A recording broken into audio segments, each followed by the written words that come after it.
Hi everyone, I'm Rodney. I'm here with Board Game Geek, and I'm also here with Keith of Thunderworks Games. Hello, hello. Keith, it's a pleasure to meet you in person. Yeah, it's been, I guess a dream come true. Hey, well, we've done a little work together. That is true. Because we did the video for Role Player. Yeah, that was awesome. But you've got something, it's called Cartographers, a Role Player Tale. Right. Is the line here. Right. So Cartographers is one of two games that I have coming out later this summer around Gen Con time that are set in the world of Role Player. So, Role Player at its origin started out kind of as a generic fantasy thing, and then as fan excitement about it, and we continue to do more things in that world. So the thought was, like, if I'm going to do more fantasy games, we might as well kind of try to tie it all together and build the world out. Well, you create a lot of characters and artwork in that game, right? So is this a totally separate game from Role Player? This is an entirely separate game. You don't have to have played Role Player, even heard of Role Player to play this game. At its core, it's a fantasy map-making game. And so each player gets their own map sheet. Okay. And there's two sides to each one. It's the same on both sides. And so it's a flip and write game. As they say. So everyone has their own character, their sheet, and they're going to be drawing a map. And then in terms of, so what happens is there's 4 rounds in the game, and they happen over 4 seasons: spring, summer, fall, and winter. And at the end of each one, you're going to score 2 of these scoring conditions. There's 16 in the box, and you play with 4 in any given game. And then the cards get flipped, and then they tell you what shape you're allowed to draw, or you're supposed to draw on your sheet, and then what terrain to fill it up with.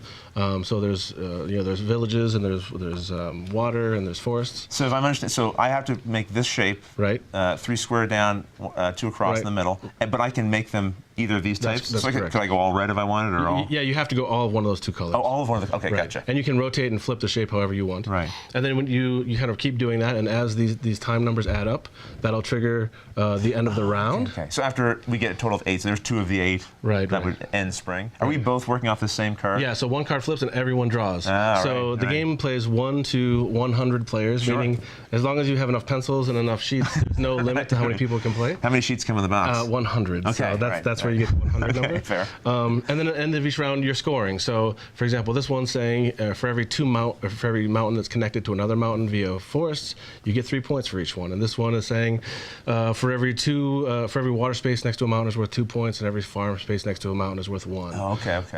And aside from the iconography, I see that it looks like it's just written out here as well. Right, it is. That's correct. Perfect. So.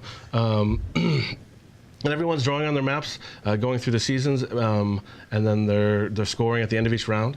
A, B, and then B, C, and then C, D, and then D and A, and then you get a final score. But the rub is, at the beginning of each round, you're going to shuffle in one of these assault or ambush cards. So this goes into the deck, and you shuffle it. I shouldn't shuffle it because I need to pull it out. You need to show it. Right.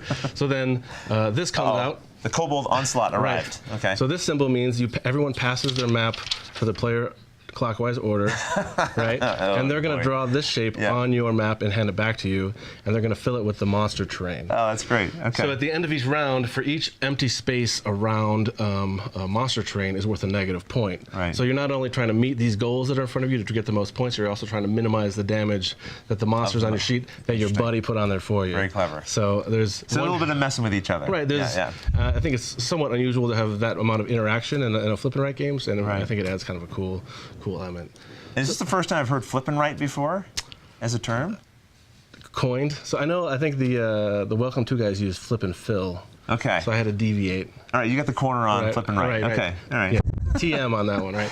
And then so the game takes about 30 to 45 minutes. Plays 1 to 100, and it comes out August for Gen Con.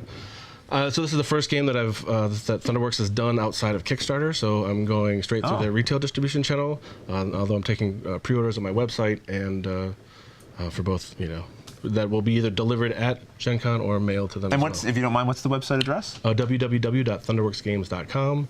It's got a $24.95 price point. Okay. So there you go. Excellent, Keith. Thank you so much for the overview. Appreciate that. Hope you enjoyed.